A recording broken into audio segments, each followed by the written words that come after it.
Hi, guys. Um, I am not used to not being able to see my audience while I am talking to you. So I am going to be kind of watching over here on the discussions channel for questions and stuff. I have to get down to the bottom of all of the discussion and stuff I missed. And then I'm going to start by kind of telling you where things are in the Weber world, actually, in terms of projects and books and stuff. And then I am going to be looking at potential questions. I am also planning on doing a short reading. So, what I thought I might do is to start off with the kind of the background brief on things in general, and then go to the reading. Okay. Um, I'm having trouble getting to the end of all these questions. You LibertyCon people ask a lot of stuff. Okay. Where we are in the Weber production queue. I am currently working on finishing up To End in Fire, which is the collaboration with Eric Flint that is due out in October and clearly should already have been delivered. We've hit some potholes with it, which include little things like my spending 10 days in the hospital with COVID and then having to kind of get myself back together again before I could work. Another problem has been that this is the first time that we've done one of these collaborations that is actually moving forward from the end of the last book rather than filling in secondary plot lines behind the last solo novel of mine.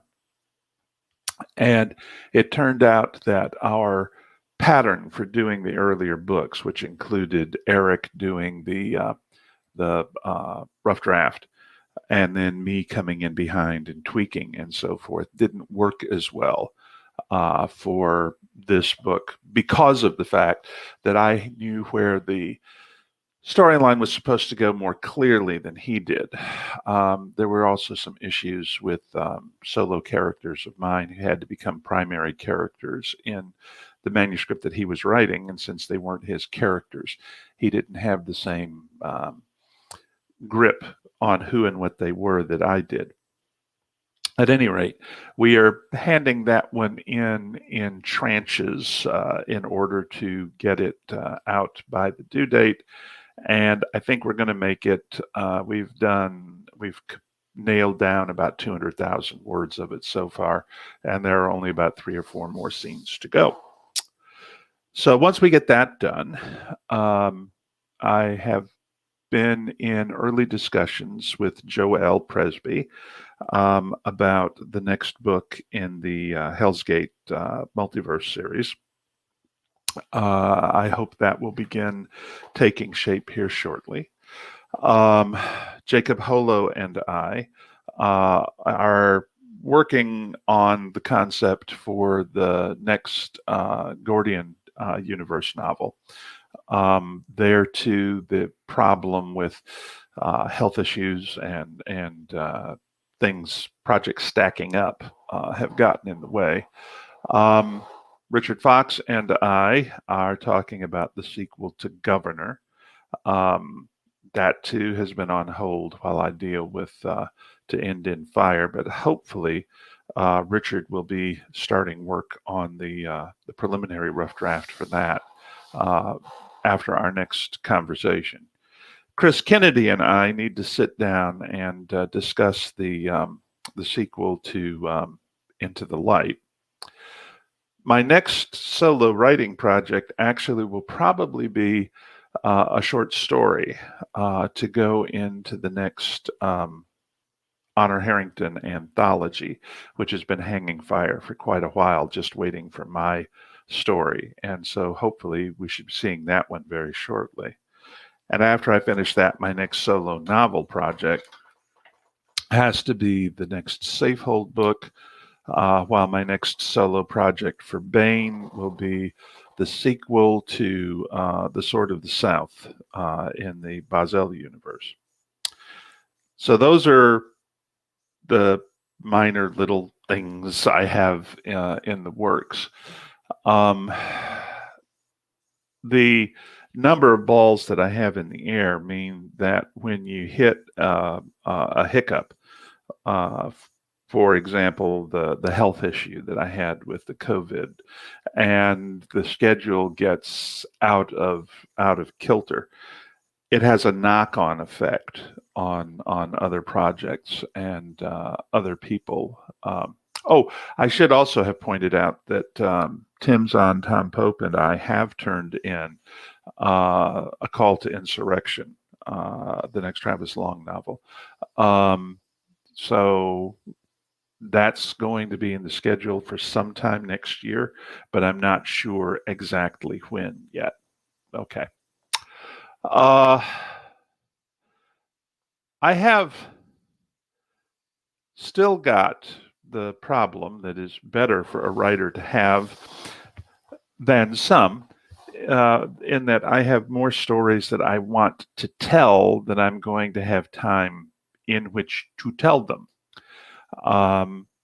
So that's one reason I'm doing the collaborations that I'm doing. There are other reasons, including the fact that in some cases, I am working with old established partners, and in other cases, I'm working with relatively new partners. And I'm hoping that I can learn from them, but also that they can learn from me. I've been doing this for about 30 years now, and you kind of develop a skill set, and that skill set is perishable. I mean, it leaves the same time you do. So if you can find people who you think are going to be good, strong writers in their own right, and if you can sort of help them to get a little more established and share some of that 30 years of experience with them, I think that's what you ought to be doing. And that's where I am. I've been very, very pleased with the outcome of the collaborations with Jacob. I really, really like Governor, which, by the way, is, as far as I'm aware, the first military sci-fi novel to have been written by two military sci-fi Dragon Award winners. I'm very happy with how Into the Light came out. So it's working well. I just have enough irons in the fire that schedule flexibility sort of tends to elude me a little bit here. The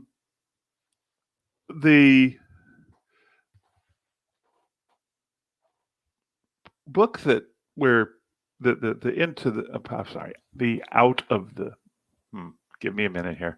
I've got too many titles. To End in Fire. Yes, that's the one. The book that Eric and I are working on right now begins where Uncompromising Honor ends.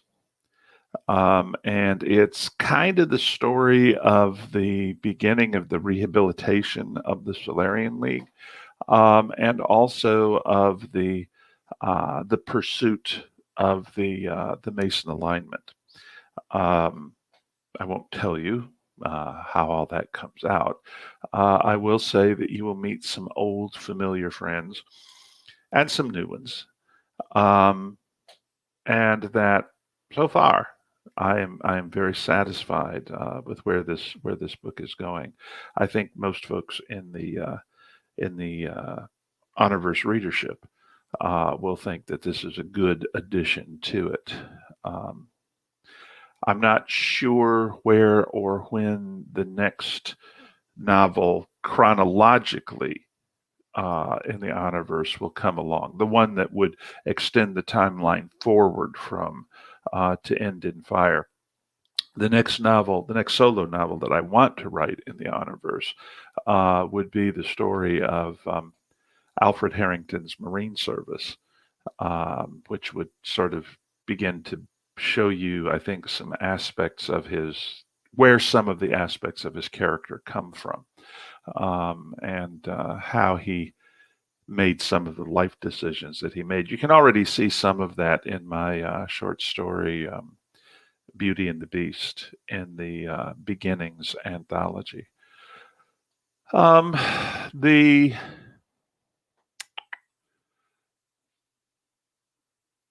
No, Robert, you do not dare to allow me to start punning. If you do, bad things will happen. I cannot believe that you would ask that question. You can't contain me when I begin punning. I cannot believe these people would think such things. I am wondering, since we have the discussions channel open, and at least some people are saying things on it.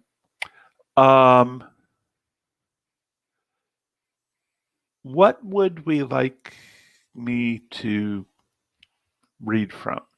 I was planning on reading from To End in Fire. There's a section that I had read in at Fantasy a while back that I like a lot. So maybe that would be a good choice. And I'm trying to think what else I might have in progress. Well, let's see. There is. You can see how well organized I am. And like I say, I'm not used to not having an audience out there to give me a hard time when I'm not organized, and so I am being not organized. Also, I must confess that this morning I'm dealing with migraine headaches here, and so I took my meds last night and all that good stuff, and I made sure that I set my alarm for my 10 a.m. panel today. Unfortunately, it turns out that I had set my panel, my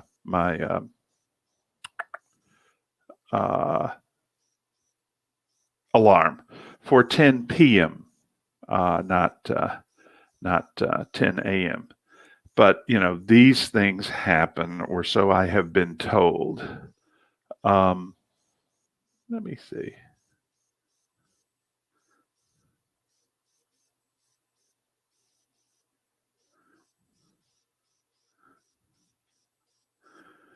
Okay.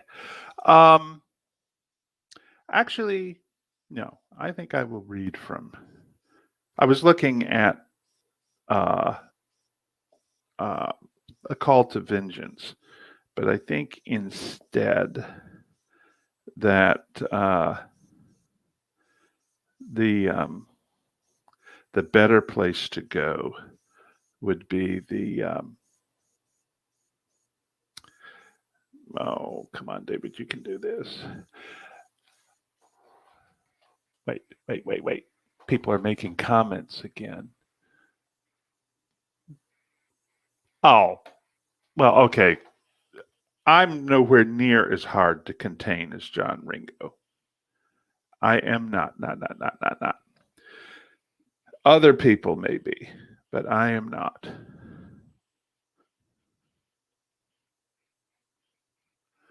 Dee.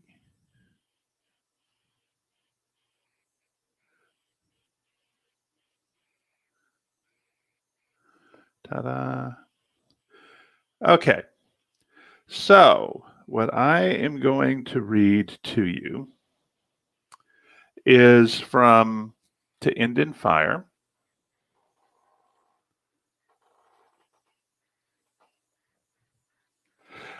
Okay. I am going, all right. First, I'm going to read from To End in Fire. And then, if there is time, I may do another short reading from Call to Insurrection. Okay, so here I go. Let me give you a tiny bit of background. Our heroes have just discovered that some of the folks they're looking for after the occupation of Mesa by 10th Fleet are hiding in the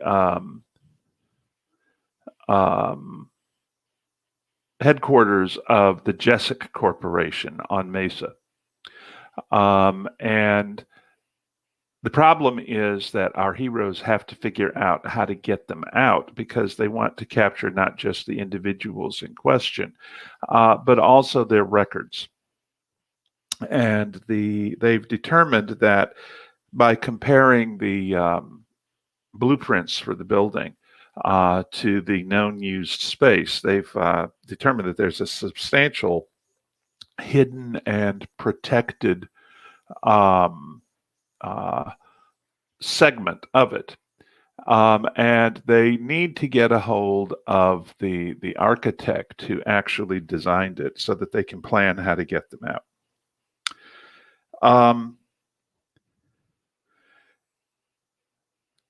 The architect reached the south entrance of Hugo de Vries Tower about as quickly as was humanly possible.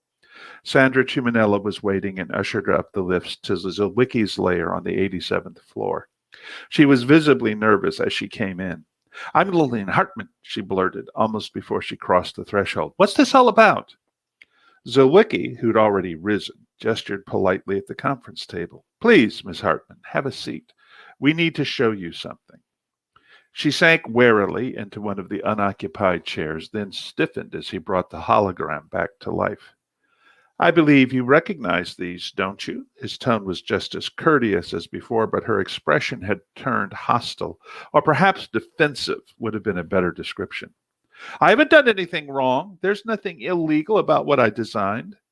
"I'm sure there isn't," Saburo said. This, by the way, is Saburo X, who some of you may recall, and who is now the chief of the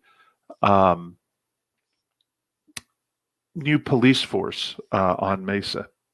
"In fact, I'm quite sure everything is up to code, and then some, probably. But while what you designed may be legal, the fact that no one ever got around to providing a record of it to building safety and permitting violates several statutes. I'm not guessing about that, by the way. We looked it up." Hartman opened her mouth, but he raised his hand before she could speak. "Miss Hartman, we're not interested in pressing charges over that. I'm simply pointing out to you that we could. What we want are the people who we think are hiding in those secret areas you designed." He pointed to the hologram. "And whatever help you can give us in figuring out how to arrest them without killing anybody, or injuring them, if possible." Hartman settled back in her chair. Her expression remained tight, but hostility had begun shifting toward simple anxiety. "You won't be able to break in quickly or easily," she said, "and there's no way you can do it without setting off alarms." "What about gas?" Zilwicki asked. "Could we inject some sort of knockout gas into its air supply?" "That won't work," Hartman shook her head. "My clients were adamant about security. We built in detectors that will spot anything, any substance, even if the detectors can't analyze it, that doesn't match Mesa's standard atmospheric composition. Oxygen, nitrogen, carbon dioxide, stuff like that. And if they do detect anything from outside that mix, they shut down the entire air system's intakes and call for human supervision to decide if the stuff is toxic. And there aren't any human supervisors. And if there aren't any human supervisors, or if they are and they tell it to, it operates on recycled air for as long as possible, which is measured in days, even if they're at maximum possible occupancy, not hours or minutes. I can't remember how many exactly, but it's close to a week." Zilwicki frowned. Not very promising, Saburo said. I really don't want to try blasting my way in. Power, Barrett said. Barrett is Kayla Barrett, who was once a Misty, one of the paramilitary police organization that suppressed slaves and Sekis on Mesa and is now Saburo's second in command. Power, Barrett said. Everyone looked at her, but she was looking at Zilwicki. Are their offices still connected to the power grid? Yes, Zilwicki said, and that's a thought. If we turned off the electricity, they'd have to come out sooner or later, especially if we shut down the external air intakes at the same time. Their air conditioning goes down and seal them up with only the air inside their hideout. That would take at least a week, Hartman said. Their internal standalone power system is guaranteed for that long. Damn, Barrett muttered. She was too deeply sunk in thought to notice the speculative glance Saburo gave her before he turned his attention back to Hartman. You said it shuts down the external air intakes and goes to unrecycled air if it detects something that shouldn't be there. That's right. Where's the internal ducting? Can we get to it without setting off the system's alarms? Hartman frowned, gazing absently at the schematics and blueprints while she thought. You might be able to, actually. It wouldn't be easy, but I couldn't entirely avoid service crawlways. I mean, I could wall off the internal crawlways and access shafts, but I had to work around the public service access, the part that shows up on the official blueprints. And, Zilwicki prompted. And the circulating fans back up against one of the public shafts, and they can't shut down the internal fans without making the place uninhabitable pretty quickly. I inserted a 15-centimeter scab of armor between the fans and the wall of the shaft, but if you drilled through, you could inject your gas directly into the fans. Ah, Saburo smiled. I take it that it didn't occur to you to plant vibration alarms in your armor? Actually, it did. Hartman managed a smile of her own. You'd have to use laser drills or something like that. There's still a chance you'd set them off when you started injecting the gas, but she shrugged. Sounds like that might be the way in, Zilwicki said. Ultimately, we know we can wait them out, no matter what, Ariane pointed out, and Saburo nodded. The problem is that we don't know if either of them would suicide given time and opportunity, he said. Frankly, I could live with that. But the bigger problem is that if we wait them out, they'll have time to destroy records. And to be honest, much as I would love to see these people in a courtroom, I want their data even worse. Here's a thought, Barrett said slowly. All eyes turned to her, and she raised an eyebrow at Hartman. You've got detectors and alarms on what goes into the complex. What about what comes out of it? Out?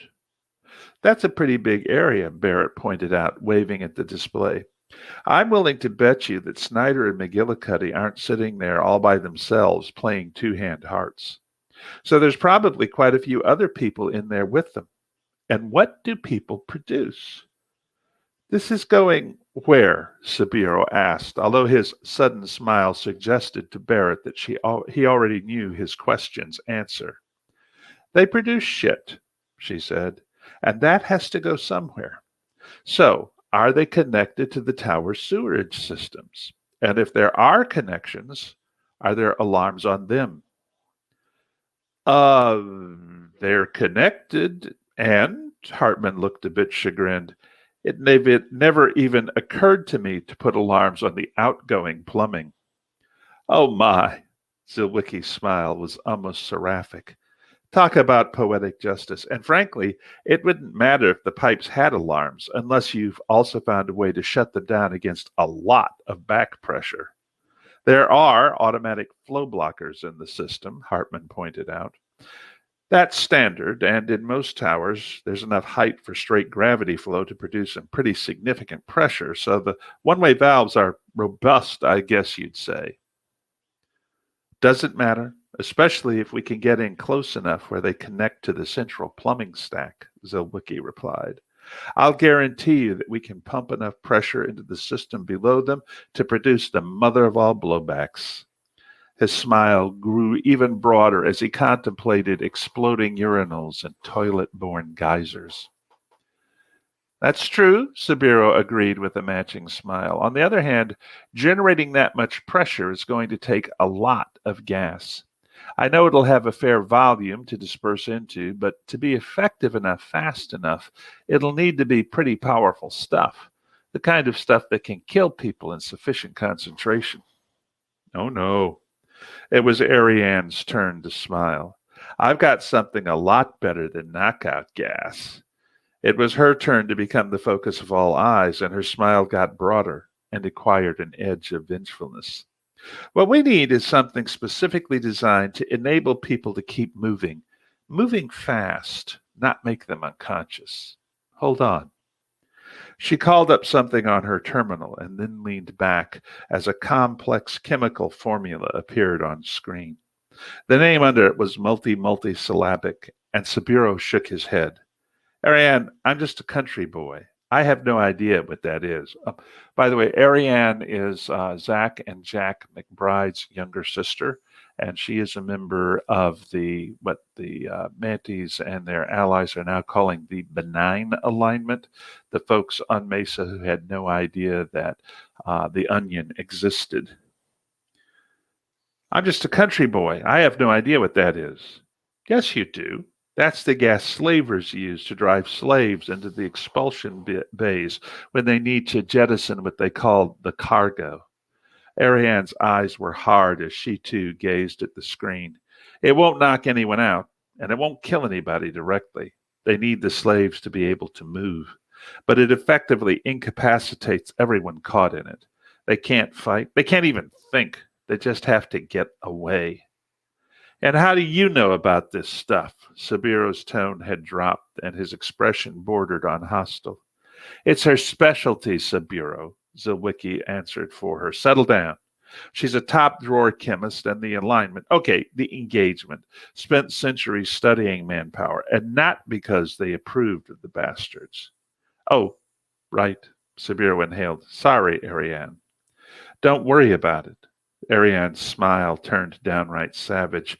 I do think it's about as appropriate as karma gets, though. Of course, you will have at least one problem. Finding combat suits impenetrable enough to protect you against that stuff. After all, you'll be charging through it yourself to find your quarry and arrest them. If I were you, I'd make sure the suits were puke-proof, too.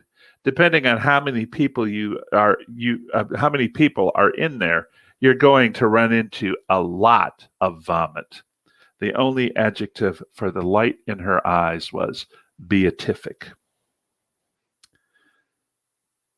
General Board Boardroom, Madison Grant Tower, City of Mendel, Planet Mesa, Mesa System. The members of the Provisional Government of Mesa looked up as Sabiro Lara, Caleb Barrett, and Anton Zilwicki walked into their meeting room. Susan Hibson, Cynthia Lecter, and General Drescher were already present, and Drescher nodded to Sabiro and Zilwicki as they crossed to the conference table. Electronic placards with their names gleamed from the tabletop in front of the two empty seats. Barrett took a seat of her own, behind Sabiro. Welcome, gentlemen and lady, Jackson Chicherin said. He still wasn't certain how he'd ended up chairman of the provisional government, although, to be fair, he hadn't. The CEO of the new government had acquired a new title as part of the conscious effort to break with Mesa's tainted past, which hadn't prevented his astonishment when neither the Grand Alliance nor the Secchi bosses had insisted on putting someone like Jorgen Dusek into that role. Thank you for fitting us into your schedule on such short notice, Mr. President, Sabiro replied. I asked for this meeting because we need to bring you up to speed on what happened 3 days ago in Nakatomi Tower. The raid that finally caught up with Snyder and McGillicuddy? Dusek asked with unmistakable satisfaction. Did you really use slave gas to, pardon the expression, flush the bastards out? We did, Sabiro smiled. In fact, that's one of the things we wanted to brief you all on. Kayla here, he pointed a thumb over his shoulder, had to sit it out because of her leg. I was there, though, and I can tell you that no verbal report could possibly do justice to what actually happened. Fortunately, however, we don't need to rely on that. You don't? Brianna Pearson asked. No, they were rather preoccupied, and despite whatever forethought they shared in building their hideaway in the first place, once it was built, they were sloppier about their internal security arrangements than they might have been. Apparently, they assumed that anyone who wanted to arrest them would have to come in hard, which would give them time to slag their records. That didn't happen, which means we got all of them, including the internal security camera footage of what happened during the raid itself. Anton? He glanced at Zilwicki, who'd quietly inserted a data chip into his terminal at the table, while the Mason Unified Magisterial Police Director spoke. Now the Manticoran entered a command and the conference room HD unit activated. This is the security cam's imagery from the raid, he said, looking around at the provisional government's members. And I should add, in case you hadn't already heard, that Franz Selig was hiding in there too. She was? Drescher asked. Selig hadn't been quite as sought after as Snyder and McGillicuddy. As the former CO of the Office of Public Safety, she'd come close, but although she'd technically been Howell's boss, she'd never been as highly visible and profoundly hated as he. Where Howell had enjoyed being flamboyant, Selig was a savvy and seasoned bureaucrat who'd understood the benefits of a certain amount of anonymity. That said, she was still the former commanding officer of the OPS, which had automatically placed her on the 10 most wanted list. Yes, Sabiro nodded. We hadn't had any reason to think she was until we actually raided the place, though. Let us show you. He nodded to Zilwicki again, and the HD unit came alive with an overhead view of a meeting in what appeared to be a communal mess hall. Not that meeting was precisely the right term for the social interaction taking place. Screaming match would have been a better one. Even with the volume turned far, far down, that much was obvious. Snyder and McGillicuddy were clearly the two principal combatants, but each was backed by several subordinates or lackeys, none of whom seemed shy about adding their voices to the bedlam. And bedlam it was, too. What the hell were they fighting about? Dusick asked. I'm sure a pretty severe case of what used to be called cabin fever, Zilwicki replied. McGillicuddy was pissed at Snyder because she was the one who'd suggested using their hideout, since she was a crony of Big Shots and Jessic, and figured it was the best hiding place around. Of course, neither of them had expected that they'd been stuck in it for months, which is why he was so ticked. He didn't see them getting out anytime soon, and he and his people were going more than a little stir-crazy. I think Snyder was too, but her position, let's call it that for the moment, was that he was a moron who hadn't had an alternative refuge to suggest anyway, so why didn't he shut up? Selig was over there in the corner just watching. I think she was actually more amused than anything else. None of them had found... The others were basically weighing in on the same points as Snyder and McGillicuddy. None of them had found their little hideaway very useful, except as a place to hide. But they couldn't get out, and sooner or later they knew they'd have to. My heart bleeds for them, the Secchi boss said sardonically. Oh, if your heart's bleeding for them now, just wait, Zilwicki said. And the view shifted to a large, tile-floored restroom, fitted with plumbing appliances which would have been recognizable to any denizen of anti-diaspora old Earth. There were two communal heads off the mess hall, Zilwicki said, one on each side, with, as you can see, multiple urinals and stalls in both of them. 10, 9, 8, 7, 6, 5, 4, 3, 2, 1. Kaboom! Clouds of water erupted upward from each toilet, and 3 of the urinals literally blew off the wall as the back pressure exploded through the plumbing. The tile floor cracked as the flying urinals smashed down and skidded across it, and ongoing geysers of water blew upward from the toilet bowls in dancing plumes of spray. That's the gas pressure. Zilwicki zeroed in on one of the geysers. And here we go. The view returned to the mess hall. Half the verbal combatants had jerked to their feet. All of them were now staring at the restroom arches, and, as the provisional government watched, expressions changed abruptly. Astonishment, confusion, and fear were abruptly replaced by something else: sudden, acute, total nausea. Within 5 seconds, all of them were staggering and projectile vomiting. More explosions came from someplace in the distance, and alarms wailed in warning. But no one in that mess hall paid any attention to the security system's alerts. They had other things on their mind, like being somewhere else as the solid wall of stench rolled over them from the restrooms. Unfortunately for them, there was only one exit, which was almost instantly jammed by far too many people trying to force their way through it at the same time and vomiting onto one another. A lot. Zilwicki switched the view to the corridor outside the exit. Even with the jam up, people had begun popping out of the mess hall. At least one of them was ejected by the pressure behind her and landed with the limpness of unconsciousness, probably from the effects of the jam up. Those who were still mobile split, staggering in both directions along the corridor. It was blindingly obvious none of them had been able to formulate a coherent plan of action. They weren't running to anything. They were simply running away from the mess hall, too nauseated and stricken to do anything but seek an escape route. Any escape route. Unfortunately for them, the gas was clearly pursuing them. And while they might have eventually outdistanced it, presuming their flight path didn't intersect any of their other hidden retreats' restrooms, it didn't matter. The first members of the assault forces appeared, heading down the corridor from the breaches they'd blown, and, in another bitterly appropriate irony, they were equipped with the stun wands slavers routinely used on their cargo, when they weren't using neural whips anyway. Stun wands were a less agonizing experience than a neural whip, but they were more than unpleasant enough to be going on with. In this instance, however, the fugitives truly didn't seem to mind. That was probably because unconsciousness was so much more pleasant than the convulsive retching and utter loss of bodily function associated with the gas.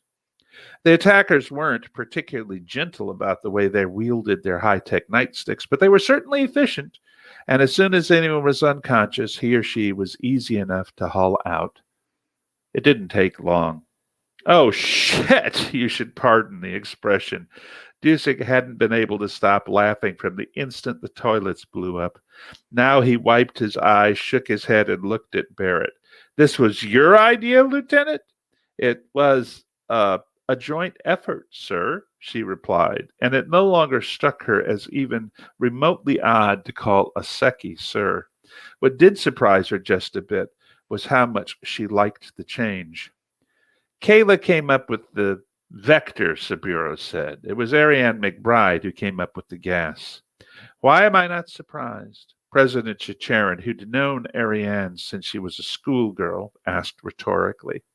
Unlike the ex-Secchies in the rooms, he'd managed not to laugh, but it had been a very near-run thing, and his eyes gleamed. Well, whoever came up with it, I'm impressed, Dusek said. Delighted with the outcome, of course, but let's be honest here. I'm even more delighted by the nature of their comeuppance. So am I, Susan Hibson said, although in my case it's partly because you did such a neat job, aside from the post-op cleanup, of course, she grimaced. I don't imagine that was very pleasant. But you made an absolutely clean sweep, for values of clean, without serious casualties. On either side, she shook her head. That's impressive. Okay, now, they also found out some interesting stuff in the course of that, including the fact that Jessic and Manpower were linked a lot more directly than anyone had thought they were, which leads to a significant plot development further down the road. But I think that was probably that's definitely one of my favorite passages out of the entire book. And yes, the Nakatomi was deliberate. Okay, somebody is typing a question, so I will wait to see that before I do anything else. And in the meantime, I will see what I can find here about this. Where are we? There we are.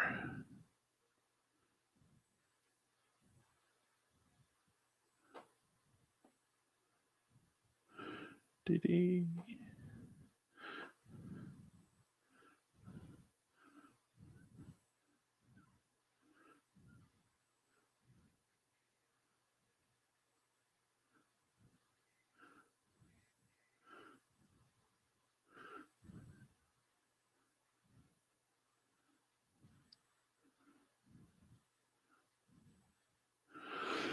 Okay. Yes, it was. Jay Maynard, a truly shitty outcome for the Jessic people. I would tend to agree. You know, it gets worse for them, but they might not feel that way in an experiential sense. It's been this book has been an interesting one to put together in several ways.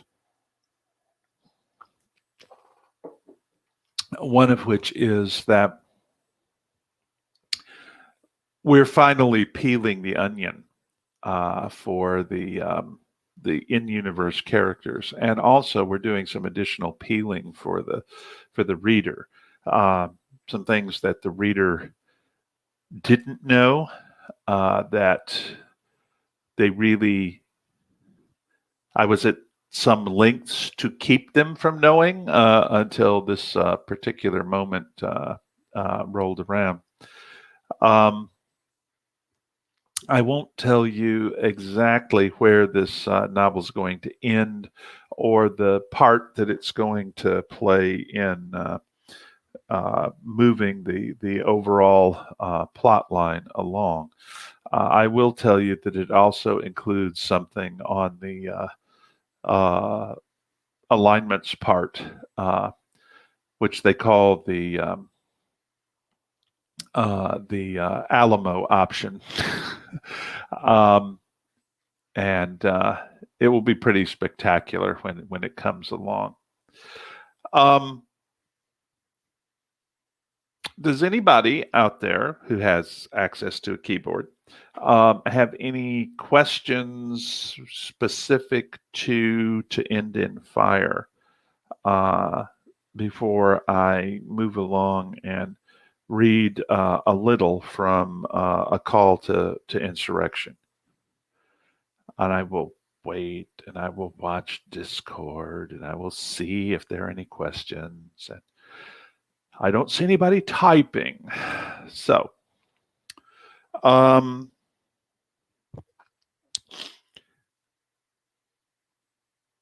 this is chapter 1 from A Call to Insurrection. There is a prologue, which I'm not going to read to you from because it's not very exciting.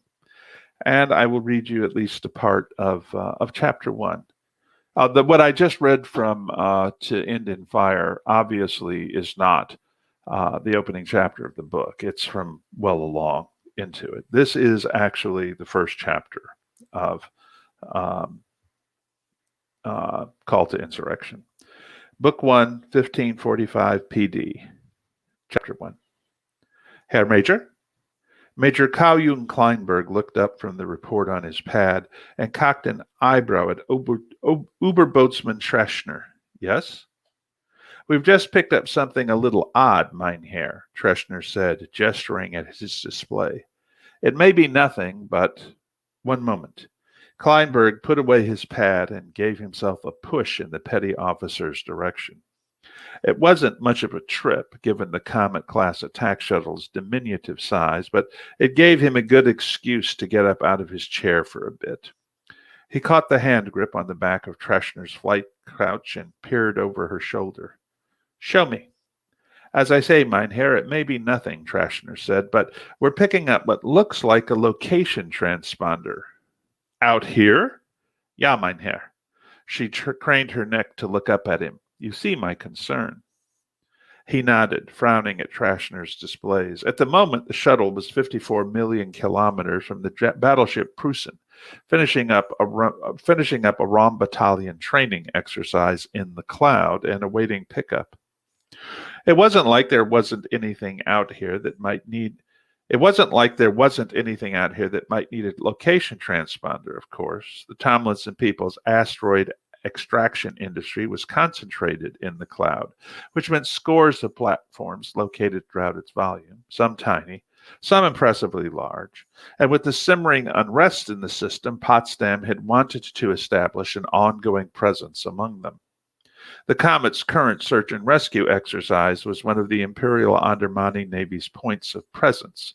This one, in particular, halfway around the cloud from the system's sole inhabited planet and Prusen.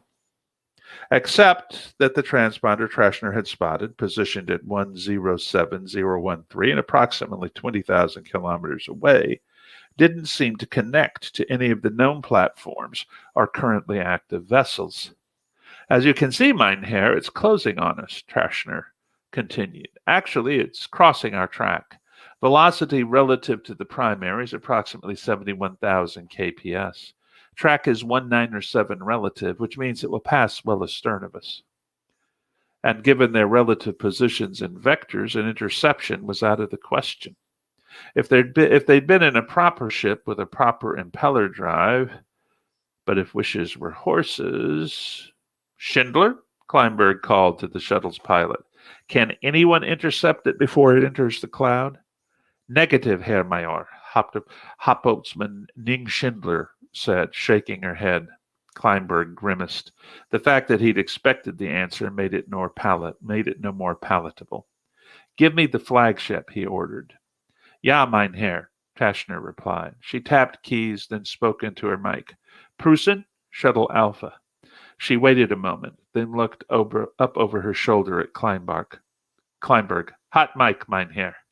"Prusen, Major Kleinberg," he said into his throat mic. "I need to speak to the officer of the watch, please." "I think Kleinberg is right, mein Kapitanen," Frigate-Kapitanen Sinbad Gruner said, looking at the icons in SMS Prusen's main plot. "It could explain quite a lot," Kapitanen der Stern Florence Hansen agreed, frowning at the same icons. She looked up at her superior, Flotillen Admiral von Jachmann. "We knew they were getting material past us, Mynheer. We just hadn't figured out how." "Someone certainly should have," Baron von Jachmann said, looking pointedly across at Korvettenkapitän Simon Bajer, Hansen's assistant tactical officer. Bajer, Hansen noted, kept his own eyes firmly on his console. Not surprisingly, and undoubtedly not for the first time, native-born Tomlinsons were a rarity aboard Prusen, continually performing balancing acts with the rest of the ship's company. But Bajer was a highly intelligent officer, the sort who thought things through, and if he was willing to put up with the pressure, Hansen was glad to have him aboard. She certainly had no interest in contributing to that pressure. "If by someone you mean me, Herr Flotillen Admiral, you're correct," she said. "It is a classic smuggling ploy, after all." "I didn't mean you, mein Kapitän," Jachmann assured her. Whether you did or not, the responsibility for such lapses ultimately rests with me," she said firmly. And really, just because the ploy was classic didn't mean it was used very often anymore. Most smugglers simply hid their contraband aboard incoming ships where customs agents weren't likely to find it, or else used false manifests. Once through customs, the cargo would be transferred to a warehouse and either wait for someone to claim it or be passed on by friendly stevedores. But here in Tomlinson, all customs inspections were under Imperial Undermining Navy control. That meant all incoming cargo had to pass through a single authorized platform, and the Empire's severe penalties for smuggling loomed over any would-be smugglers. Under the circumstances, dropping a pod or two on a ballistic course for pickup was the smarter and safer choice. Maybe that means they're getting desperate, Gruner offered. Yachman grunted. Maybe it means they're about to launch something big. For a moment, no one spoke, because Yachman was probably right. The uptick in violent rebel activity in Tomlinson had come as a bit of a surprise. Up to about 18 months ago, local resentment of and resistance to the system's involuntary integration into the undermining empire had been gradually fading. And Tomlinson had seemed to be on track to finally accepting that integration peacefully. But then, for no obvious reason, violent incidents had spiked sharply. Vandalism, attacks on infrastructure, and even assassinations had spiraled upward. Emperor Gustav had deployed Prussen, the transport Kriegsmarine, and a small rotating screen of lighter units to Tomlinson as it became obvious that the Free Tomlinson Front, known somewhat sarcastically to everyone else as the Frites, were unusually well armed. The division of Imperial Army troops aboard Kriegsmarine, supported by Prussen's embarked Rams battalion, and the entire squadron's light craft had made their presence felt quickly in hopes of stamping out this rekindling of armed resentment. But the rebellion had stubbornly refused to gutter out. The fact that it could persist, even with so many of its weapons being seized, showed clearly that arms shipments were somehow being smuggled in. More worrisome was the fact that while many of the small arms appeared to have been manufactured somewhere in the Tomlinson system, an even larger percentage were of Solarian manufacture. But no one had been able to pinpoint how the Frites were sneaking them in until now. Do we have anyone in position to intercept the beacons? Hansen asked. No, mein Kapitanen, Gruner admitted. Not short of the Cloud, at any rate. They're traveling at just over 70,000 kps. Rott is on the way to pick up the Alpha shuttle, but won't reach position in time.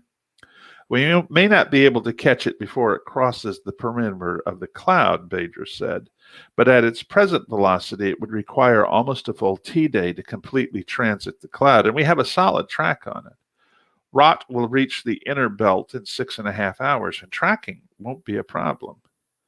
Tracking it without being detected by whoever is waiting for it may be, Hansen pointed out. True, mein Kapitän, Bezier conceded. But the Cloud is a very large volume, and very little of it is actually exploited. We don't know how large this consignment might be, but it's unlikely they'd be smuggling in any smaller shipments than they had to. There isn't that much traffic to Tomlinson, so they need to deliver as many weapons as possible in each drop. That means whoever is waiting for them has to have the power to grapple with and decelerate cargo containers, or be large enough to rendezvous with them and transship their contents. Or both, mein Kapitän, Gruner agreed. It shouldn't be difficult to follow the beacon through and identify any ship that's close enough and large enough to be its receiver. And tracking is confident about this investigation? Hansen asked, waving a hand toward the blinking crimson icon on the display. Jawohl, mein Kapitän, Gruner replied. Periwinkle is the only ship that could have jettisoned pods on that vector. I see. Hansen studied the numbers. Judging from Periwinkle's low deceleration numbers, she was slowing at barely 80 gravity. She was exactly the sort of down-at-the-heels tramp someone would choose for a clandestine delivery like this. And now that her need to release her contraband on a precise vector was known, the sloppiness of her approach to Tomlinson finally had an explanation. She'd made her alpha translation well outside the hyperlimit, and she'd obviously been in the wrong place when she did. That wasn't uncommon, given the difficulties in making a precise in-space translation after any lengthy voyage in hyper. But her error had been larger than most, bringing her into in-space, halfway around the hyperlimit's circumference from the planet. She'd followed up that translation with some fairly incompetent astrogation, crossing the limit with more velocity than she should have, especially on a heading that would have taken her anywhere near Tomlinson. And then, to ice the cake, she'd taken the better part of an hour to realize how badly off course she was and begin correcting. Only now it was clear to everyone that she'd spent that hour getting into position to release her cargo pods on the proper heading. She must have dropped the pods just before she made her course correction.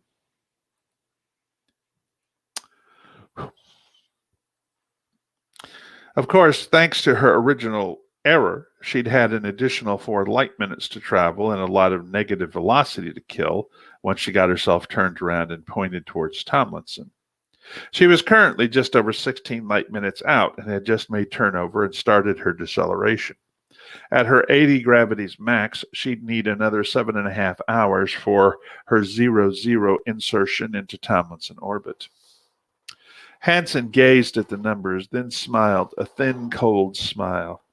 I believe Korvettenkapitan Bejer has analyzed these people's operational plan correctly, Herr Flotillenadmiral, she said, nodding acknowledgement to Bejer before turning to Yachman.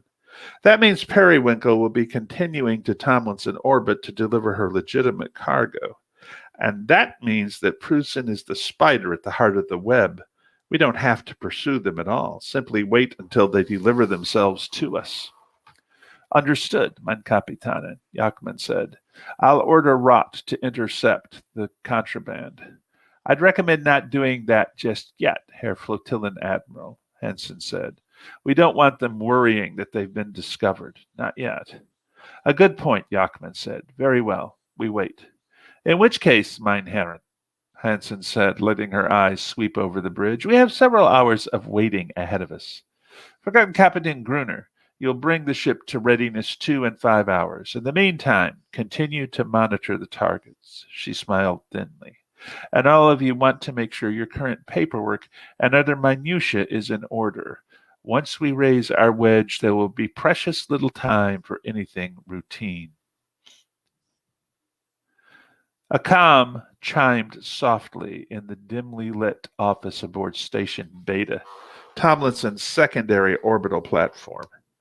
The door plaque read Intra-System Communications Center, and once upon a time it had been an important communications node.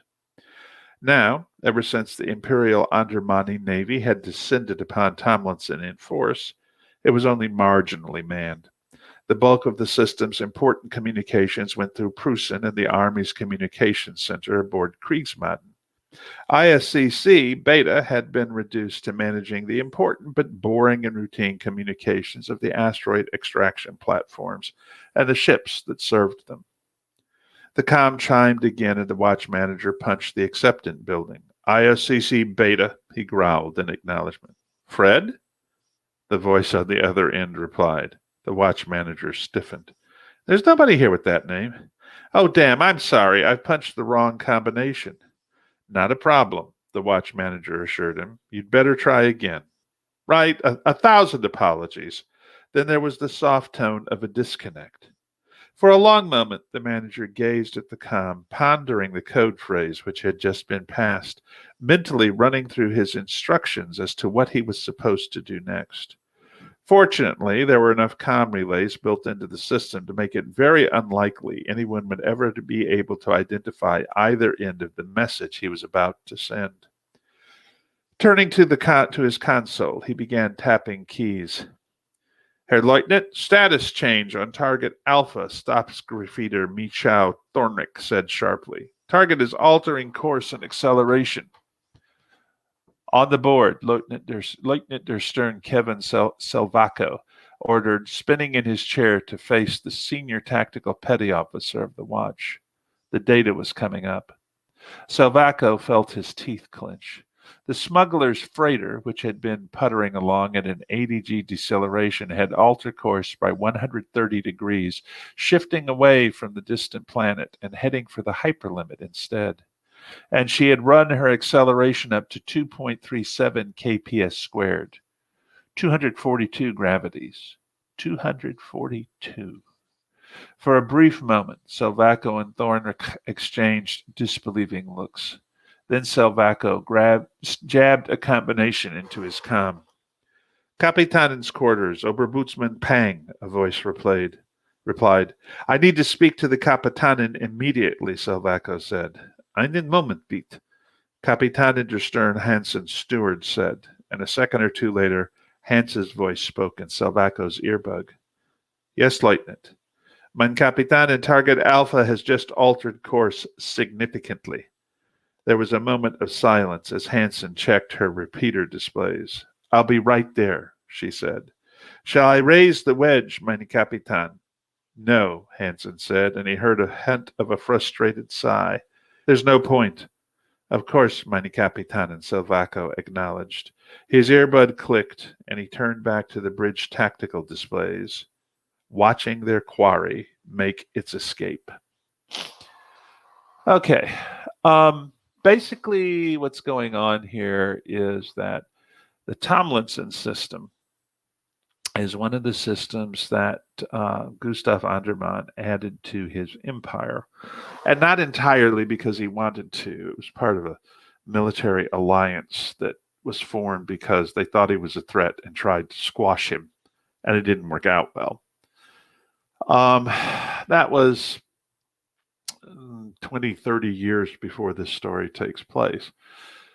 And by and large, Tomlinson had sort of settled down, but it's being poked again. And the people who are poking it are the same folks who have been making trouble for the Star Kingdom in the earlier books. And it's part of a ploy to keep the Andermanni occupied and possibly even to destroy the Empire and remove it as an element in their plans for the Manticoran wormhole junction. So that's what's going on there. Meanwhile, back on Manticore, the Queen is coping with the threat. They still don't know exactly what the bad guys are after, but they're beginning to have some suspicions that point in sort of the right direction.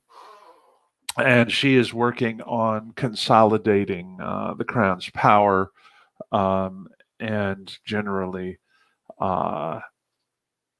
dealing with the internal politics of the Star Kingdom. At the same time, she's trying to grapple with this external threat, and she's pregnant with the heir to the throne. Let's see what else is going on. There are assassinations taking place on Manticore that turn out to have nothing at all to do with the bad guys. There are folks being infiltrated into Manticore. It's getting messy. But most of the book for all the book for Travis and the people closest to him, his wife, his brother, are almost all of that is focused in the Empire because they are sent on an invited diplomatic mission to the Empire, which gets right into the middle of the insurrection that is being plotted. By the way, I don't know how many of you have noticed that in the later books, Avars Tarakov's wife is directly descended from Travis Lung and Lisa, and also from Chomps. And that the family yacht is named the Kaiser's Gift and has been in the family for a long time. I just thought I'd throw that out for any of you who might have missed that. And I am seriously contemplating sometime very soon now here introducing you guys to Travis Long Hall on Saganami Island. I really like Travis a lot, and I think of him as sort of a more likable version of Commodore Truxtun in the history of the U.S. Navy. Truxtun is overshadowed by John Paul Jones from the Revolution and by the frigate captains of the War of 1812 on the other side. And he was, in many ways, a thoroughly disagreeable soul. But he did a lot to build the professionalism of the early U.S. Navy. And in that sense, he and Travis are sort of analogs for each other, because if Edward Saganami hadn't come along to be the iconic figure of the Royal Manticoran Navy, it probably would have been Travis, because of the role that he plays in establishing early tactical doctrine and that sort of thing. Of course, the fact that a lot of what he was doing was wrapped up in covert operations that nobody knew about is probably another factor in his not assuming that sort of iconic role for later generations of the RMN. But he is, like I say, he's one of my favorite characters. And Lisa too, obviously, but it's an interesting period of the Star Kingdom's evolution for me. And Tim and I and Tom have, I think, one more book under contract after this. Might be two, but I think it's one. And probably we will try to wrap up the Travis Long arc in that book.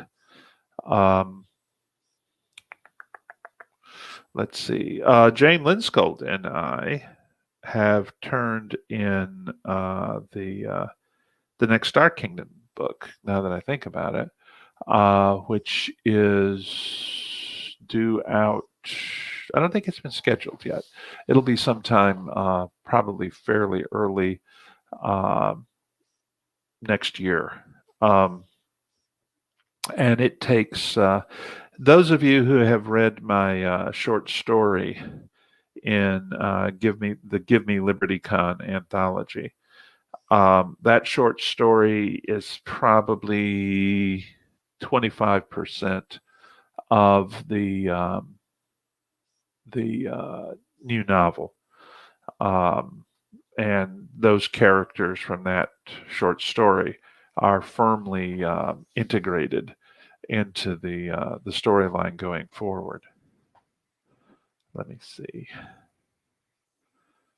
What else is going on?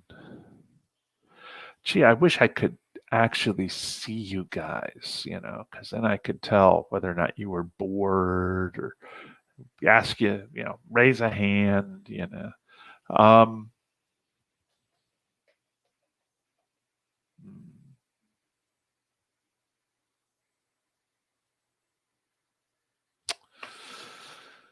Hear me. Okay, let me switch gears a little bit. And for those of you who have not already gotten a hold of a copy of Governor, let me talk a little tiny bit about what's going on there. Governor is the first book in a prequel series to In Fury Born, and it is a prequel by several centuries. It basically explains how the Terran Empire came into existence, and it will also explain why Alicia DeVries' maternal family from the New Dublin system are very, very, very loyal to the Murphy dynasty. I think it worked out really, really well. And I hope you guys will think the same. The initial response to it seems to be quite good. Um, the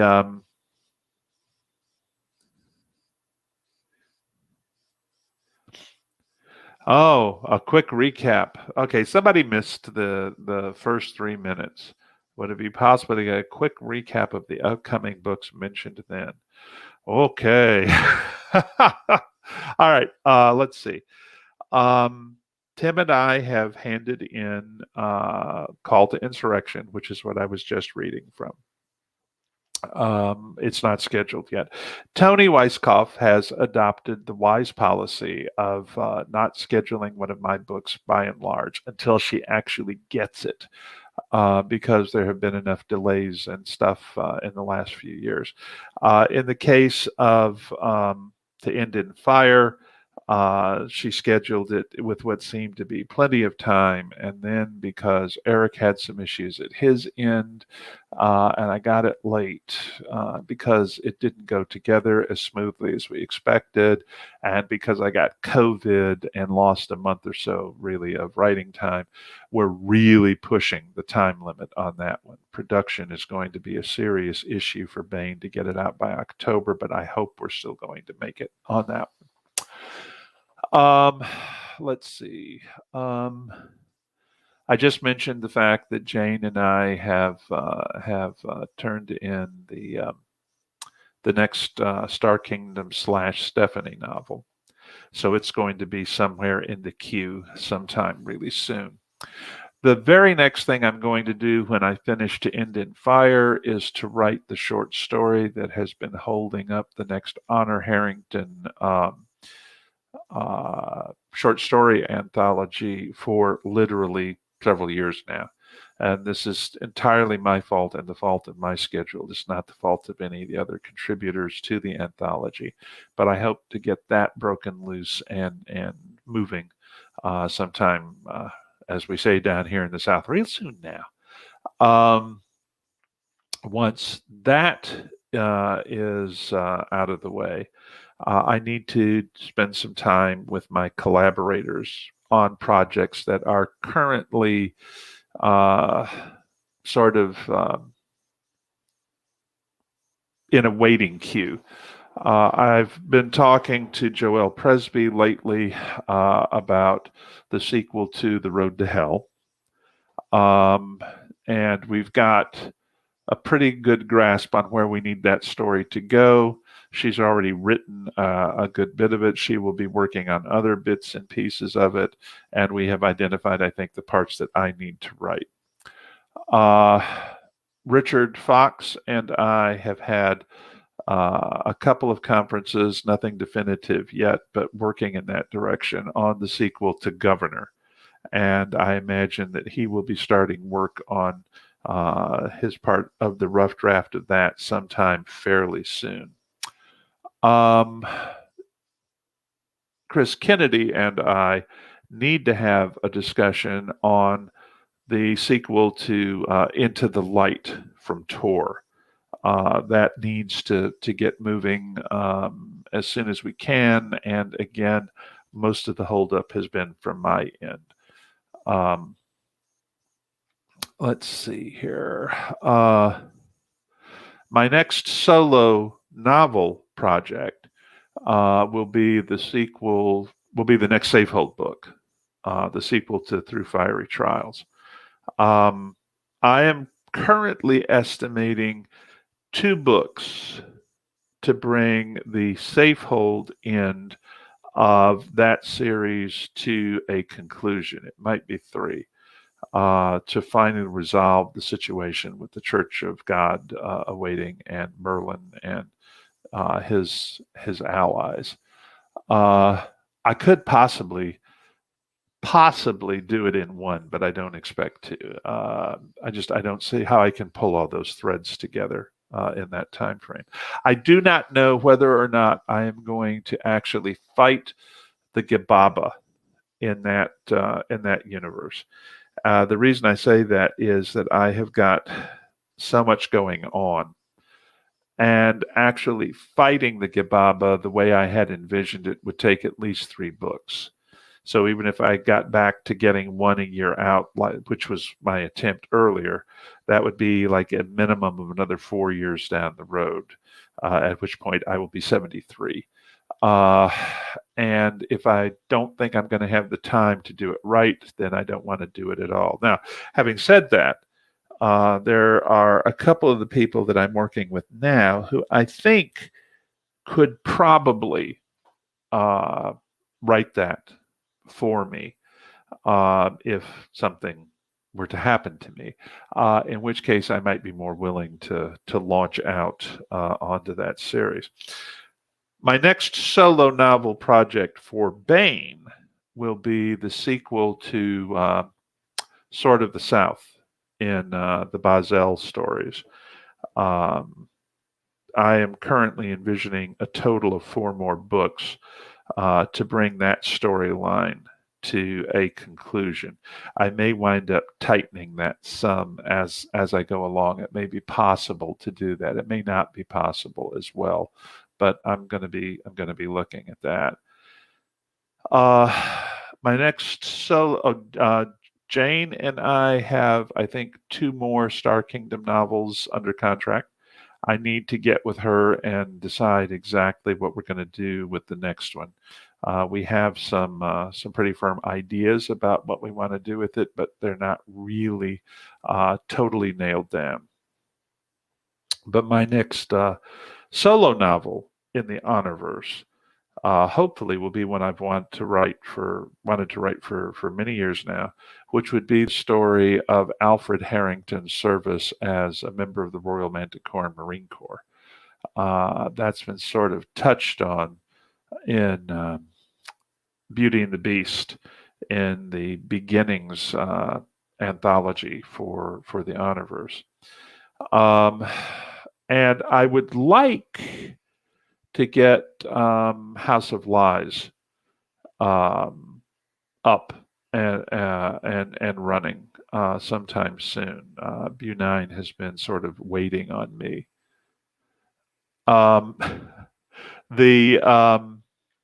Let's see. What else was I going to say? There was something else I was going to mention. One thing that Tony and I have been discussing is a reissue of some of the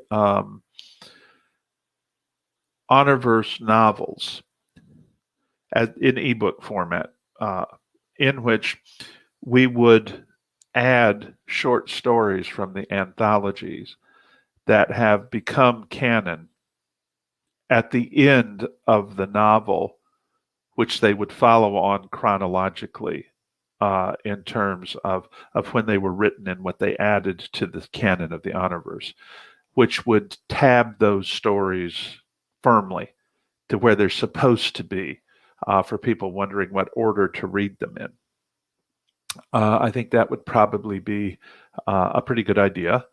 And that probably would not take anywhere near as much of my time as some of the other projects are likely to take. Now, several of the short stories would actually come chronologically before Basilisk Station. So that would be interesting in terms of where you placed them in the volume.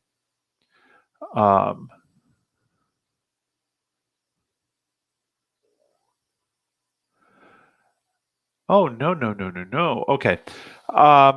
Here's a question that just came in. The entire Safehold series has been premised on the Gibaba being the undefeatable genocidal enemy. How do you do a 180 from that and fight them and presumably not end up with the total destruction of humanity? Well, you develop better tech.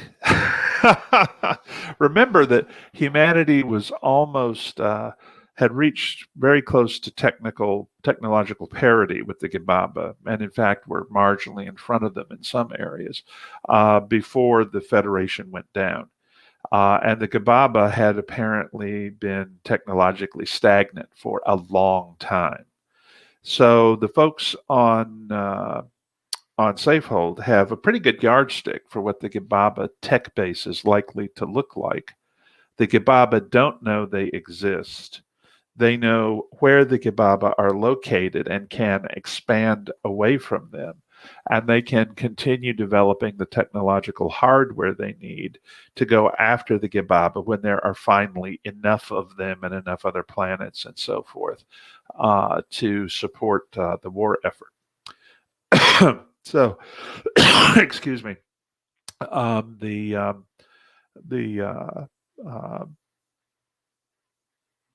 Trust me, if I send them after the Gibaba will be defeatable.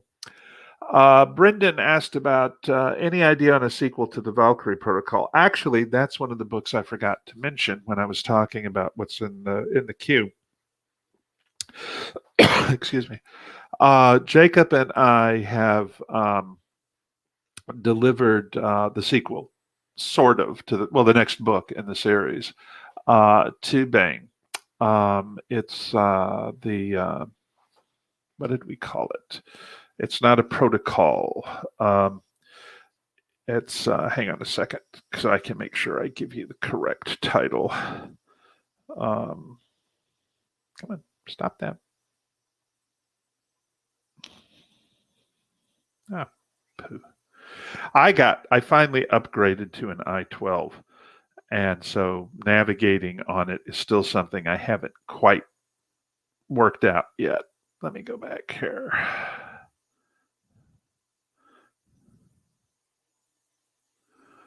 Ta-da!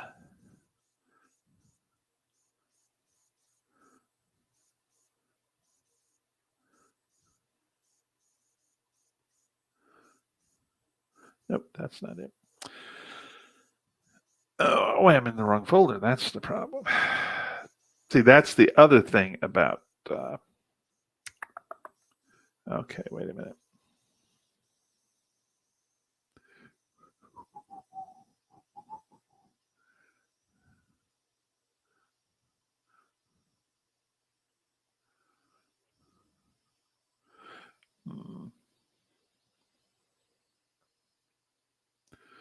Ta-da! There we go.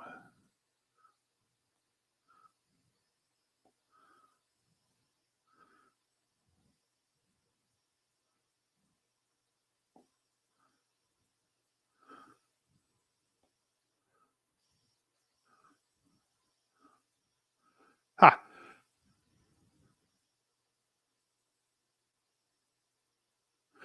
All right.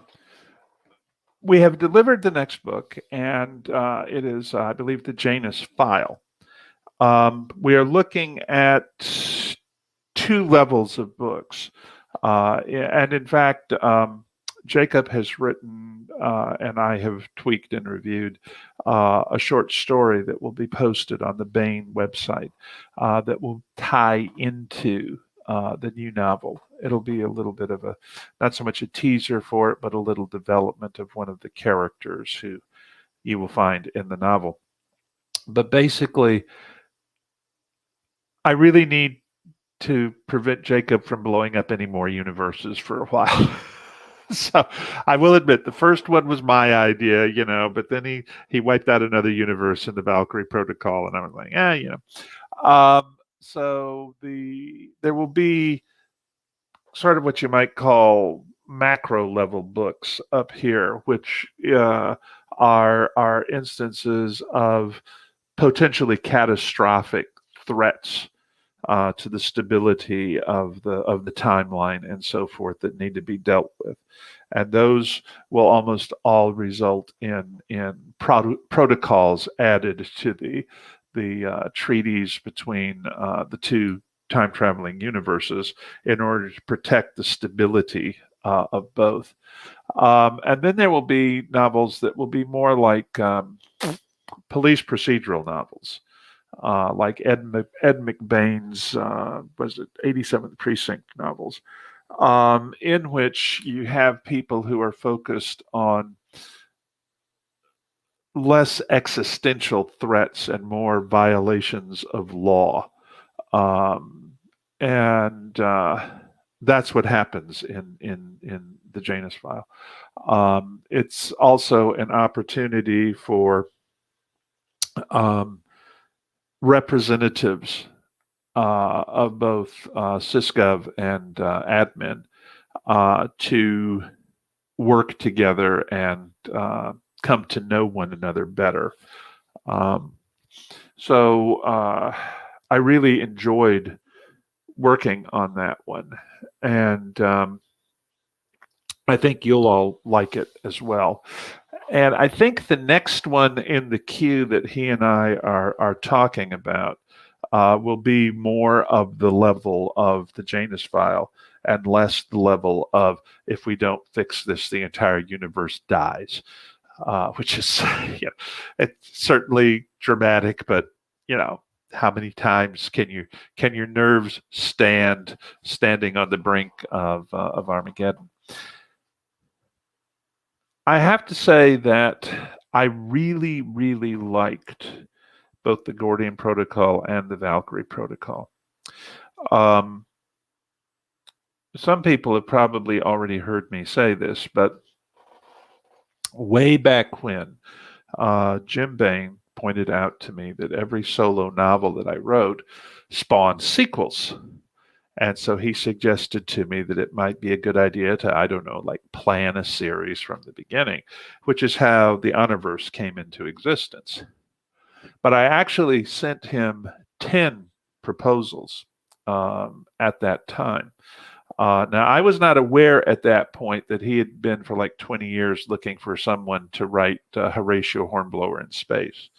And so I was not quite prepared for the fact that when the opening line of my pitch on the Universe started with Honor Harrington as a 6'2" Eurasian starship captain in the service of the Star King and the Manticore, that he would go, yes, yes, yes, that's what I want. So he decided, bearing in mind that this was in 1991, I think, when I had only 2 or 3 novels actually in print, although he'd bought several more from me. He said, yes, write him a contract for 2 books. No, make it 3. No, hell, make it 4. And a 4-book contract at that point in my career was huge.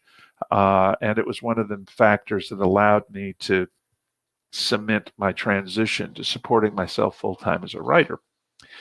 But in addition to Honor Harrington, I had pitched some other concepts. One of them has become the Gordian Protocol.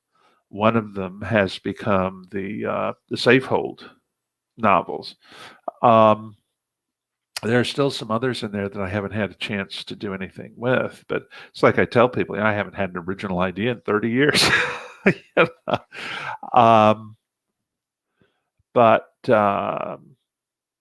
Yeah, I never had the time to do the Gordian Protocol. And so when I decided that I wanted to work with Jacob, he was obviously the proper choice for that.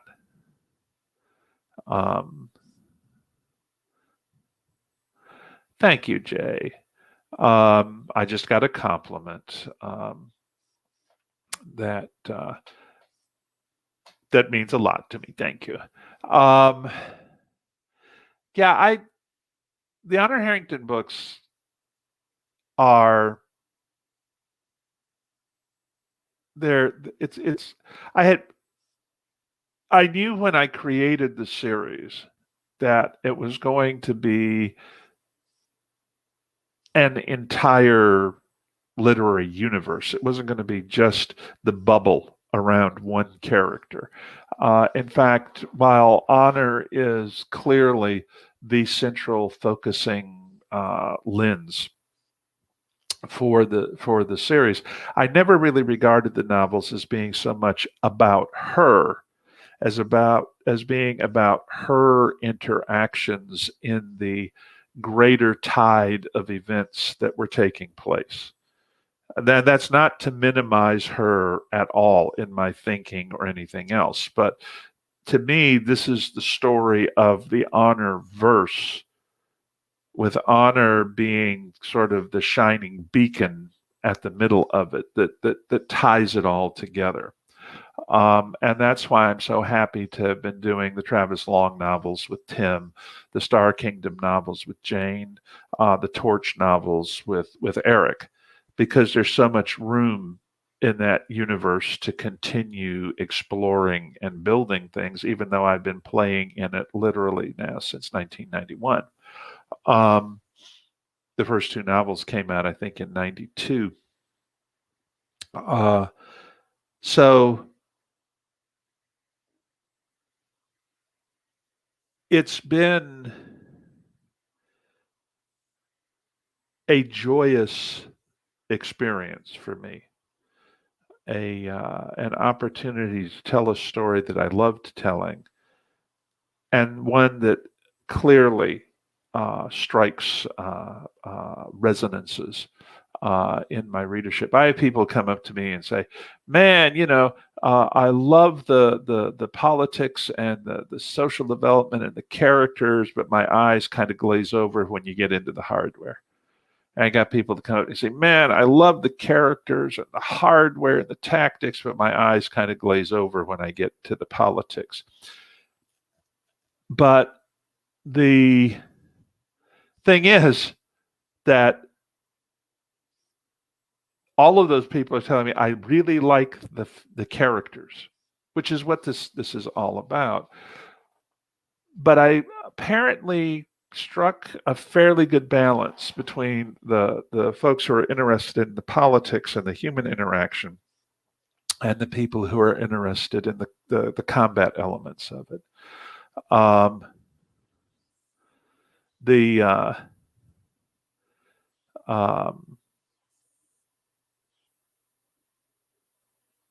I wish that I could claim credit, that I could say that I'd ever predicted for a moment how successful the series was going to be, but I didn't. I don't think anybody can predict that kind of thing. Sometimes a character hits at the right time. Sometimes there are people out there who I think are every bit as good or better a writer than I am, who have never had a character and a series that have enjoyed the success that the Honor Harrington books have. And I think that's largely because so much depends on catching the curl of the wave at the right moment. And it's not, I think, something you can plan for. I think it's something that just happens. Now, I've worked hard to make the books a success. I'm not saying that it just happened. But there is an element of chance beyond the writer's control that I think determines whether a book is moderately successful or hugely successful. And I was fortunate that I had fallen into Jim Bain's clutches. I think it was brilliant of him to release the first two novels like literally a month and a half, 2 months apart. There was a lot that went into making that series take off. But I do think that a lot of its success is due to Honor herself. And I think part of it too is people follow writers because of those writers' voices, the way they tell the stories. And the way that writers tell the stories has a lot to do with the writer's values and philosophy and ideals. For example, I think if you look at a heroic character in one of my novels, you'll find that the underlying most important element of that character is that he or she takes responsibility, that it's not always even responsibility for his or her own actions, that they take responsibility for fixing the problems other people have created, because they can, and because fixing things and taking responsibility is what responsible adults do. And if you look at villains, most of my villains are people who don't take responsibility, or who are so focused on their own selfish goals that they reject their responsibilities to be responsible adults. And I think that resonates with my readership. I think all of us, wherever we are on the political divide right this minute, I think all of us are in agreement that what we really want are leaders who take responsibility, who are honest with us, who do their jobs. And I think that wherever you stand on the political divide right now, you don't think that's what we have on one side or the other. So I think that one of the reasons that these books have succeeded is because they speak to our belief in what we could be and should be, which is probably waxing more philosophical than I usually do. But I honestly believe that that's one reason that these books have succeeded the way that they have succeeded. I think the fact that people like honor is, and I will tell you that I knew from the very beginning that this character's first name was going to be Honor. I didn't deliberately set out to make her female. Um, the um, um, the when I created Honor Harrington, I didn't deliberately set out to create a strong female character. I like strong female characters. I think that shows in my work. That's because I like women and I like strong human beings, which means I like strong, capable human beings. But I didn't do that as any kind of a statement, although I think that it was a factor in some respects in the character's success. But I did know from the moment I started thinking about it, for me, what I was visualizing was a female starship captain, and I knew her first name was going to be Honor. Because of where I was planning on going with the character. I decided on Harrington when I got thinking that if the series succeeded, it would inevitably be compared to Horatio Hornblower, and I'd loved the Hornblower novels. And so the initials HH were, in fact, an homage to Forrester, even though I planned from the very beginning to take the books in directions that he never took Hornblower. I had the advantage that I could create the history around Honor rather than having to tuck my character into an existing history the way that Forster did, which is the reason that Hornblower never commanded at one of the hugely critical battles of the Napoleonic Wars, because he didn't exist, so he wasn't at the historical battles that actually took place. But like I say, I knew from the beginning that her first name was going to be Honor, and her first name was going to be Honor because that was at the end of Ms. Midshipman Harrington. No, I'm sorry, at the end of Let's Dance, when Honor may have ended her career by cooperating with the Audubon Ballroom, sort of against orders. Her mother asks her if it was her fault because of her family's history, Allison's family's history with genetic slavery, that Honor had done what she had done. And Honor says, no, no, it's not your fault. It's what I had to do, kind of thing. And her mom looks at her and says, it really is your father and my fault. And Honor's like, what are you talking about? And she says, we're the ones who named you Honor. And that kind of summed up how I was seeing that whole thing playing out when I gave her that name. Okay, we are about 20 minutes from the end. Does anybody have another specific question that they would like me to address while we're here?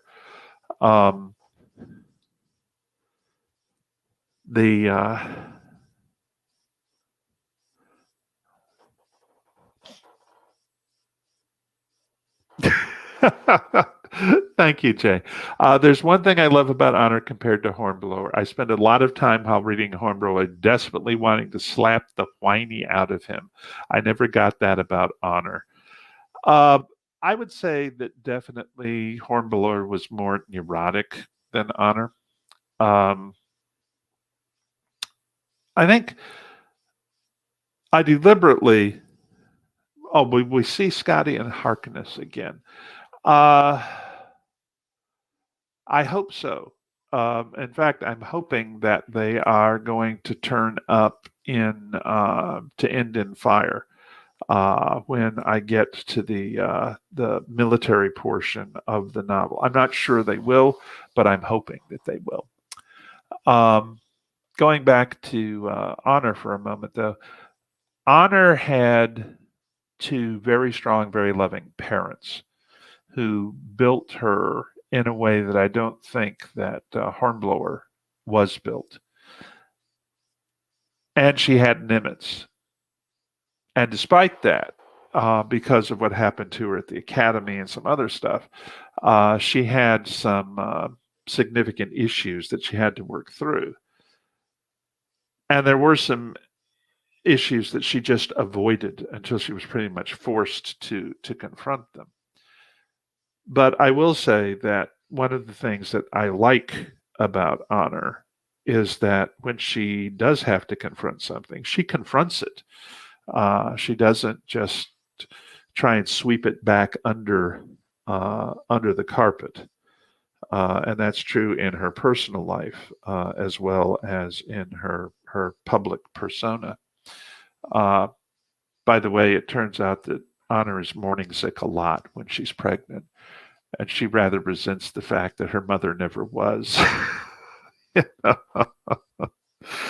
Oh, okay, somebody's typing. I've been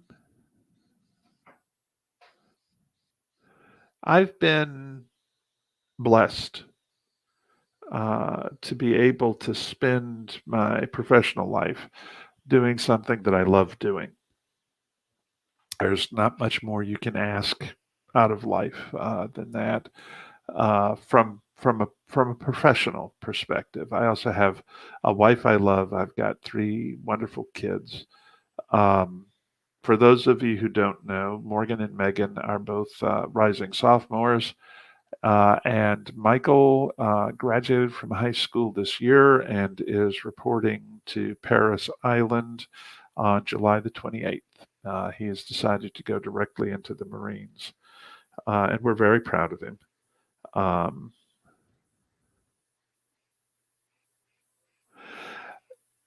I was about to ask if there were any real-life inspirations behind Honor as a character. There are some real-life people that I've known who represent, in a way, elements within Honor's character. She wasn't deliberately crafted to be any of them or any specific person. But I have adopted traits from military people I've known and for historical figures as well. But she is really very much her own person in that respect. One of the things that I like to do the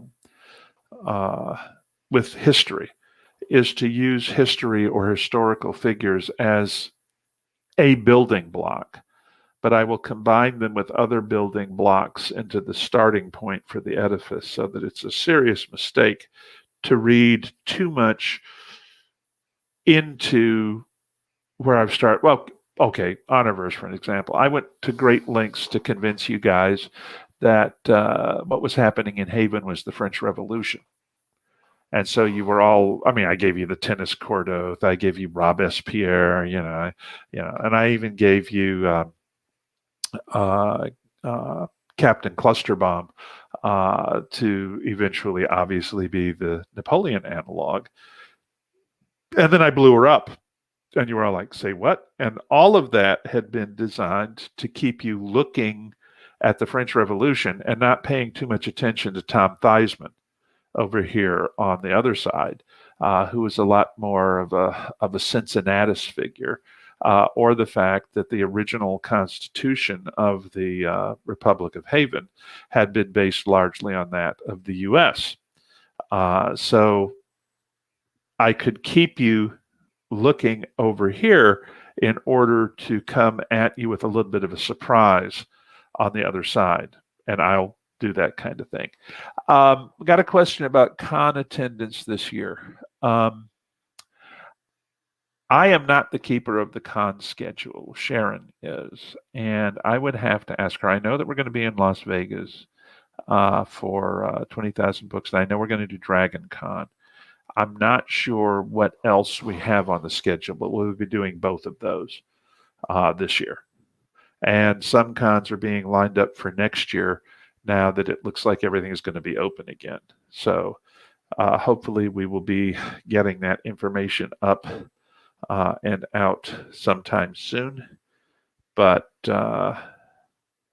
I'm afraid that I don't have it right at my mental fingertips right this minute. See, I live in other worlds, not in my own. Okay, I have typing.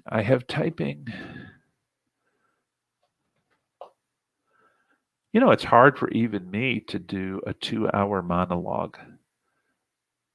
Those who know me might be surprised to hear that, but it is, especially when I can't see you at the other end.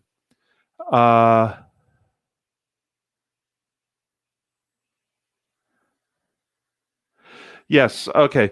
It says, Binyala says, but you also gave away the Haven face by turning enough taking responsibility characters for them to need to be protagonists, not antagonists.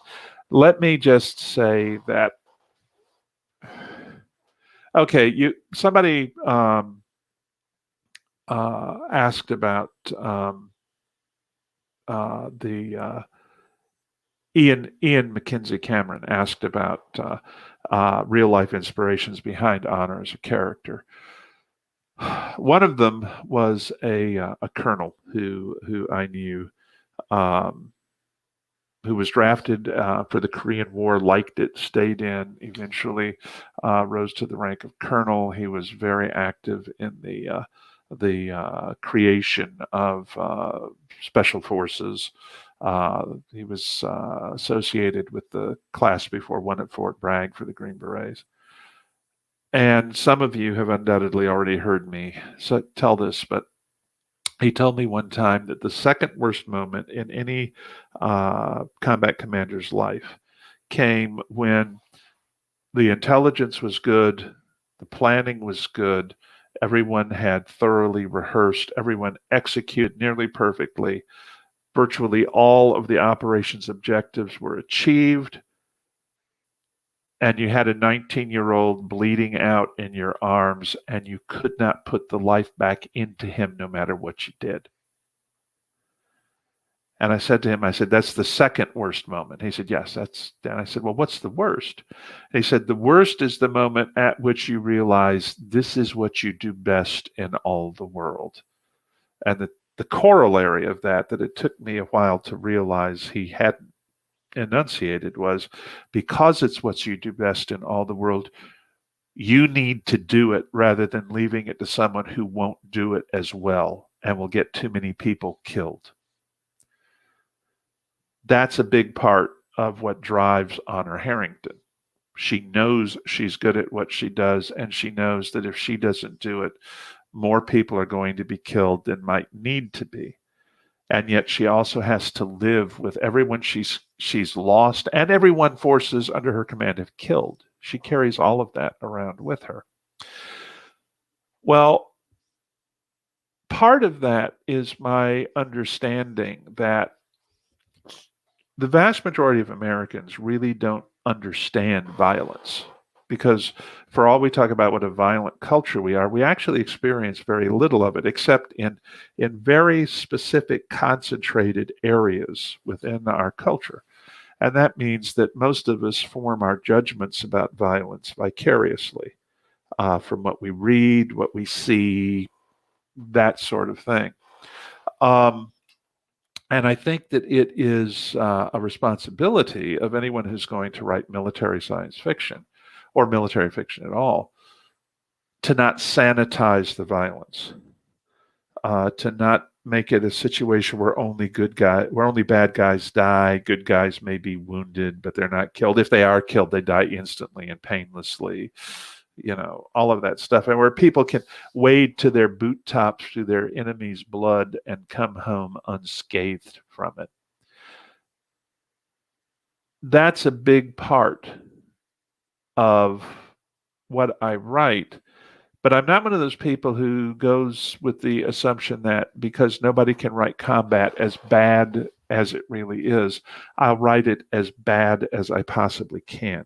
Because I think there you run the risk of writing splatter porn, and you also tend to burn out your reader's sensitivity to those moments of horror that are part of combat. So I tend to hit readers with individual scenes that drive that home, rather than trying to give them, just the grind of it. Part of that, though, is that you need to understand, readers need to understand, that there are good guys on both sides of almost any war. Okay? That there is that the fact that two nations, two groups of people are in conflict with one another doesn't necessarily make everybody on the other side monsters. And that sometimes there are good people trapped in bad systems. And that what responsible human beings do in that case is to do their duty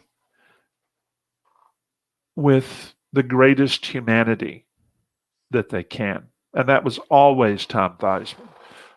That was always Javier Giscard. That's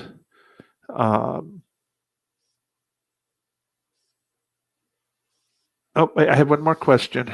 I am a maintenance engineer with a couple of years under the belt, as well as a tiny bit of Army time. While I love the Honorverse books for the politics, characters, tech, and the rest, I also love the occasional engineering failure analysis. What is your inspiration for this? Life. I've said before, I'm the kind of guy who curls up with Norman Friedman's Design History of U.S. Battleships, just because I think it's fascinating reading. And engineering fails. And it can fail for a lot of reasons. It can fail because of poor design. It can fail because of poor maintenance. It can fail because of freak circumstances. But it is a fact of life. And in fact, I probably don't have technology fail as often as it should in the Honorverse. Partly that's because I am assuming a level of maturity on the technologies that are coming together, that are sort of make them Model T level reliability, except where we're on cutting edge. But also because I spend most of my time with people who do maintenance the way it should be done.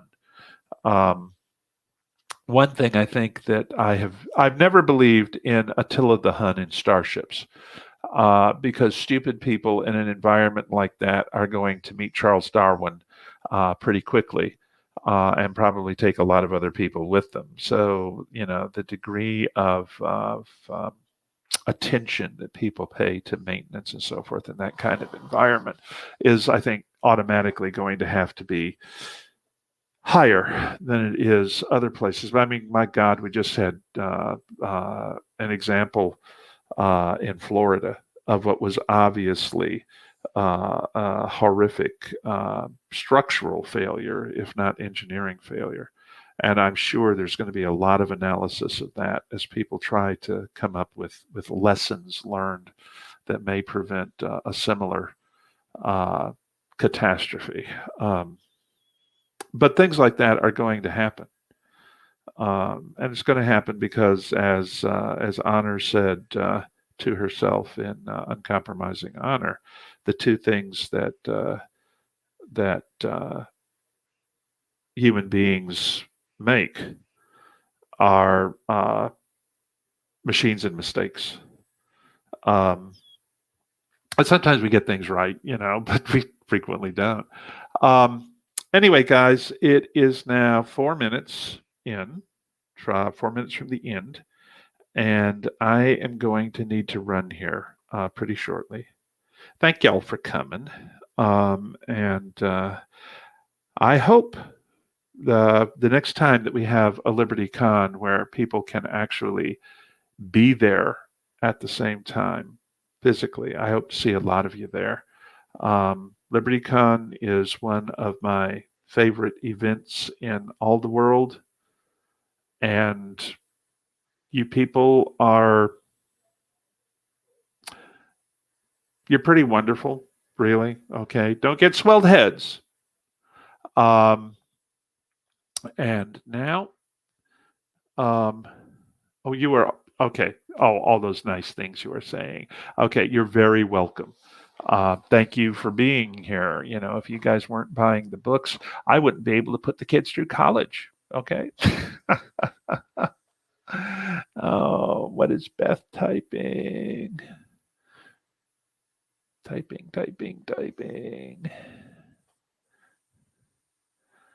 Yes, I will see you at Dragon, I hope.